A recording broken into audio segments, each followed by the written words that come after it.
नमस्ते, आप सभी का स्वागत है। आज की क्लास में हम पहला क्वेश्चन लेकर आए हैं। क्वेश्चन नंबर 1 की अगर हम बात करें तो क्वेश्चन नंबर 1 है, जैसलमेर में पालीवाल ब्राह्मणों द्वारा विकसित पारंपरिक वर्षा जल संचयन पद्धति का नाम है। ऑप्शन है बावड़ी, खड़ीन, कुंड, उकेरी और इसका आंसर है खड़ीन। बात करते हैं व्याख्या की। जैसलमेर जिले में खड़ीन सिंचाई का अच्छा साधन है। जैसलमेर के उत्तर में स्थित बड़ी संख्या में पलाया झीलों, जिन्हें खड़ीन कहा जाता है, से नमक का उत्पादन होता है। मतलब जैसलमेर में जो ये खड़ीन कहा जाता है वो है पलाया झीलें, इनको खड़ीन कहा जाता है और इनसे क्या करते हैं, नमक का उत्पादन होता है। आपको बता दें कि नमक का उत्पादन पचभद्रा जो झील है बालोतरा में, वहां पर कौन सी झील, पचभद्रा, ये झील है बालोतरा।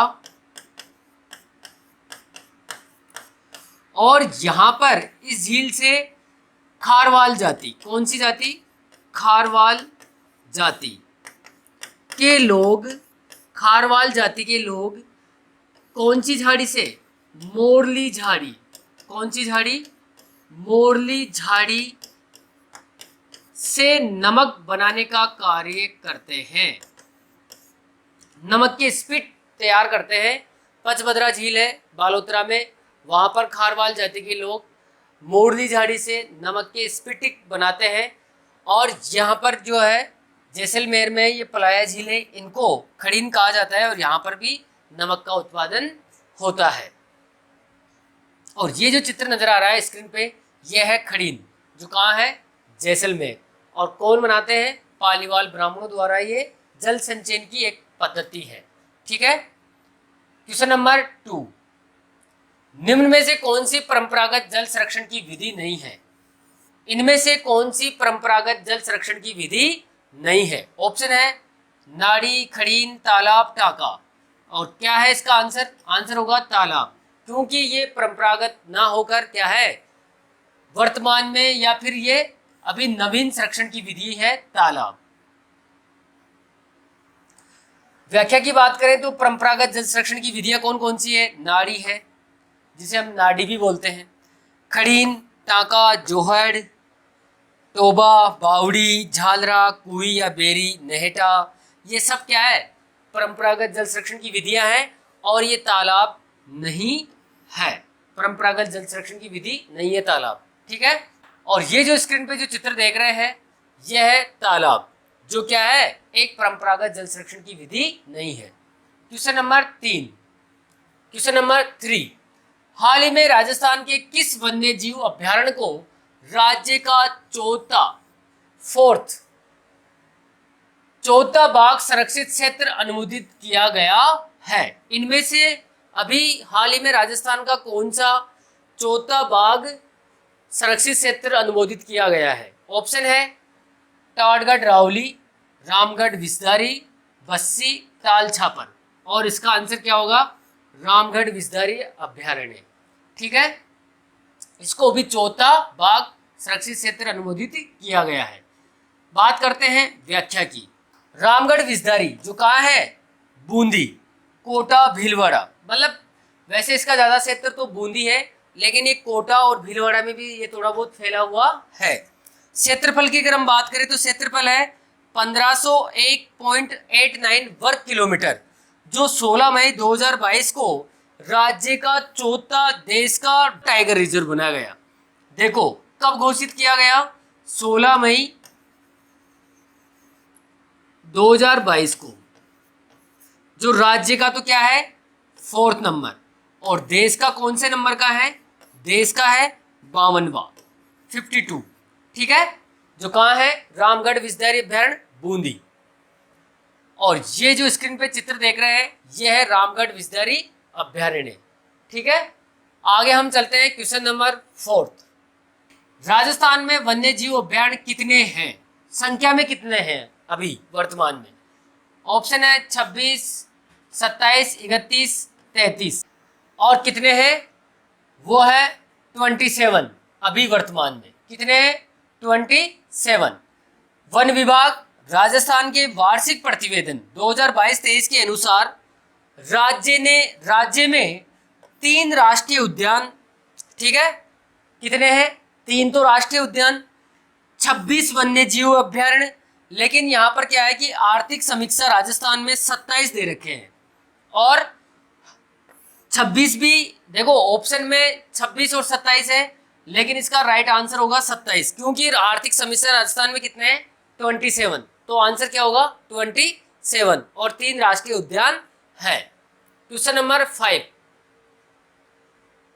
क्वेश्चन नंबर 5 की बात करें तो राजस्थान की किस देशी रियासत ने सर्वप्रथम वन संरक्षण की योजना लागू की? मतलब राजस्थान की कौन सी देशी रियासत ने सर्वप्रथम वन संरक्षण की योजना लागू की थी? अब कौन सी रियासत है? ऑप्शन है मारवाड़, जयपुर, जोधपुर, कोटा, और इसका आंसर क्या होगा? जोधपुर। क्या होगा? जोधपुर रियासत ने सर्वप्रथम वन संरक्षण की योजना लागू की थी। राजस्थान में स्वतंत्रता पूर्व 1910 में जोधपुर रियासत में वन संरक्षण की योजना बनाई गई तथा 1935 में अलवर रियासत में वन अधिनियम बनाया गया। मतलब 1935 में अलवर में भी तो क्या बनाया गया? वन अधिनियम।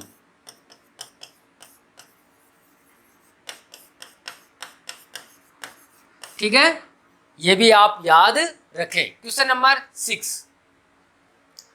वन विभाग राजस्थान की स्थापना कब हुई? ऑप्शन है 1982, 1982, 1965, 1979, 1950, और इसका आंसर होगा 1950। 1950 में राजस्थान में वन विभाग की स्थापना हुई है। व्याख्या की बात करते हैं। राजस्थान एकीकरण के चौथे चरण 30 मार्च 1949 में सत्यनारायण समिति की सिफारिश पर उच्च न्यायालय तो है जोधपुर में। देखो बहुत ही महत्वपूर्ण क्वेश्चन है ये। वन विभाग राजस्थान की स्थापना कब हुई? 1950 में। कैसे हुई थी? कब हुई थी? राजस्थान एकीकरण के चौथे चरण, देखो यहाँ पर राजस्थान का जो एकीकरण का जो चौथा चरण है उसकी डेट है 30 मार्च 1949 में। उस समय एक समिति की सिफारिश पर, और समिति का नाम क्या है? सत्यनारायण समिति की सिफारिश पर उच्च न्यायालय तो कहाँ है? जोधपुर। कृषि विभाग भरतपुर, खनिज विभाग उदयपुर, शिक्षा विभाग बीकानेर, वन विभाग कोटा को बनाया गया। देखो कितने क्वेश्चन तैयार हो गए आपको, कितने क्वेश्चन तैयार हो गए? खनिज विभाग उदयपुर, कृषि विभाग भरतपुर, शिक्षा विभाग बीकानेर, वन विभाग कोटा को ये बनाया गया। कौन सी समिति की सिफारिश पर? सत्यनारायण समिति की सिफारिश पर। कब? एकीकरण के चौथे चरण में 30 मार्च 1949। तो यहाँ पर डेट सन कौन सा आएगा? 1950। Question number 7। भारत के कुल सतही जल संसाधनों में राजस्थान का कितना प्रतिशत भाग है? ऑप्शन है 1.70, 2.86, 1.16 और 1 से कम। तो इसका आंसर होगा 1.16। व्याख्या देखते हैं। राजस्थान में लगभग 2,23,25,051 हेक्टेयर क्षेत्र खेती युक्त है, परंतु राज्य के आंतरिक जल स्रोत की सतही क्षमता अनुमानित है, और वो कितनी है? 15.86 MAF राष्ट्रीय क्षमता का 1.16% है। क्योंकि यहाँ पर भारत की दृष्टि से पूछा गया है तो कितना है? 1.16% है। ठीक है। Question number 8। राजस्थान की नवीनतम जल नीति किस वर्ष अपनाई गई? कई बार क्वेश्चन पूछे गए हैं ये। राजस्थान की नवीनतम जल नीति किस वर्ष अपनाई गई? ऑप्शन है 2012, 2014, 2015, 2010। आंसर होगा 2010। कब अपनाई गई नवीनतम जल नीति? 2010 में। राजस्थान की नवीनतम जल नीति को मंत्रिमंडल ने 17 फरवरी 2010 को मंजूरी प्रदान की गई। कब? 17 फरवरी। ठीक है। Question number 9। राजस्थान में कृषि गणना कब की जाती है? ऑप्शन है प्रति 10 वर्ष में, प्रति 5 वर्ष में, प्रति 3 वर्ष में, नियमित नहीं है। प्रति 5 वर्ष में राजस्थान में कृषि गणना की जाती है। कृषि गणना हर 5 वर्ष में कृषि व सहकारिता विभाग करता है। देखो यहाँ पर विभाग का नाम भी बताया गया है, कृषि व सहकारिता विभाग करता है। गणना की संदर्भ अवधि जुलाई जून में है। ठीक है। क्वेश्चन नंबर 10, राजस्थान की जनसंख्या का कितना प्रतिशत अपनी आजीविका के लिए कृषि और सहायक गतिविधियों पर निर्भर करता है? ऑप्शन है 52%, 62%, 72%, 68%, 52, 62, 72, 68 और इसका आंसर होगा 62% क्या करता है? राजस्थान की जनसंख्या का 62% अपनी आजीविका के लिए कृषि और सहायक गतिविधियों पर निर्भर रहता है। राज्य की लगभग 62% जनसंख्या का जीविकोपार्जन का साधन क्या है? कृषि है। क्वेश्चन नंबर 11, राजस्थान में मानसून का जुआ किसे कहा जाता है? उद्योगों को, कृषि को, व्यापार को ही नहीं, कृषि, क्योंकि राजस्थान ही नहीं भारत एक कृषि प्रधान देश है और यहाँ पर अधिकांश जनसंख्या जो क्या कर किस पर निर्भर है? कृषि पर। और कृषि किससे होती है? मानसून पर निर्भर है। इसलिए राजस्थान में मानसून का जुआ किसे कहा जाता है? कृषि को कहा जाता है। व्याख्या से और क्लियर हो जाएगा। पश्चिमी राजस्थान में इंदिरा गांधी नहर परियोजना को छोड़कर सभी क्षेत्रों में कृषि मानसून पर निर्भर है। इसलिए संपूर्ण देश एवं राजस्थान की कृषि को मानसून का जुआ कहा जाता है। मानसून का जुआ किसे कहा जाता है? कृषि को। क्वेश्चन नंबर 12, राज्य मंत्रिमंडल ने पशुधन विकास नीति की घोषणा कब की? ऑप्शन है 17 फरवरी 2010, 26 जनवरी 2010, 15 अगस्त 2010, 1 अप्रैल 2010। राज्य मंत्रिमंडल ने पशुधन विकास नीति की घोषणा कब की? और इसका आंसर क्या होगा? 17 फरवरी 2010 को क्या की थी? घोषणा की थी। 17 फरवरी 2010 को राजस्थान में प्रथम बार पशुधन विकास नीति की लागू की गई। कब? प्रथम बार। और कब की गई? 17 फरवरी 2010। क्वेश्चन नंबर 13, भारत में दुग्ध उत्पादन की दृष्टि से राजस्थान का कौन सा स्थान है? दूसरा, चौथा, पहला, तीसरा और क्या कौन सा होगा? पहला। भारत में दुग्ध उत्पादन की दृष्टि से राजस्थान का वर्तमान की बात कर रहे हैं, वर्तमान में प्रथम जो 15.05% स्थान तथा मांस उत्पादन में तो है 12वां। देखो यहाँ पर 2 क्वेश्चन तैयार हो रहे हैं। मांस उत्पादन में राजस्थान का कौन सा है? 12वां। अंडा उत्पादन में कौन सा है? 13वां। ठीक है, यहाँ लिख देता हूँ। और मांस में तो है, उत्पादन में कौन सा? 12वां।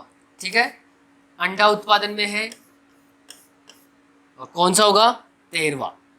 ठीक है, चलो एक क्वेश्चन और है आपके लिए, कमेंट्स बॉक्स में देना उसका आंसर। अंडों की टोकरी कौन से जिले को कहते हैं या फिर कौन से जिले का उपनाम है? ठीक है। क्वेश्चन नंबर 14, भारत के किस राज्य को खनिजों का संग्रहालय म्यूजियम ऑफ मिनरल्स कहा जाता है? पंजाब, हरियाणा, राजस्थान, गुजरात। और आंसर क्या होगा? राजस्थान। व्याख्या देखते हैं। राजस्थान में पाए जाने वाले खनिजों का बाहुल्य एवं विविधता के कारण राजस्थान को खनिज पदार्थों का अजायब घर कहा जाता है। मतलब राजस्थान में कई ऐसे खनिज हैं जो एकाधिकार रखते हैं, मतलब 100% सिर्फ वो राजस्थान में ही पाए जाते हैं। इस वजह से राजस्थान को खनिजों की पदार्थों का अजायब घर कहा जाता है। क्वेश्चन नंबर 15, राजस्थान में पाए जाने वाला कौन सा खनिज भारत में इस खनिज के उत्पादन में पूरे 100% का योगदान करता है? कौन सा खनिज है जो राजस्थान में पूरा 100% पाया जाता है? ठीक है, और वो है, ऑप्शन है वोलस्टोनाइट, जिप्सम, एब्सेस्टोस, रॉक फॉस्फेट। और आंसर क्या होगा इसका? वोलस्टोनाइट। ये एक खनिज है जो पूरा राजस्थान में ही पाया जाता है, ये 100%। देखते हैं 2-3 खनिज और हैं जो राजस्थान में पूरे 100% पाए जाते हैं। एक तो वोलेस्टोनाइट आई गया जो 100% पाया जाता है राजस्थान में। जास्पर है, ये भी 100% पाया जाता है राजस्थान में। गार्नाइट जिसे जेम, ये भी 100% पाया जाता है। उम्मीद करता हूँ कि क्लास आपको ज़रूर पसंद आई होगी। इस क्लास को ज़्यादा से ज़्यादा शेयर करें और इस चैनल पर अगर नए हैं तो चैनल को सब्सक्राइब करें और कमेंट्स करें और लाइक करें। थैंक यू, धन्यवाद, जय हिंद, जय भारत।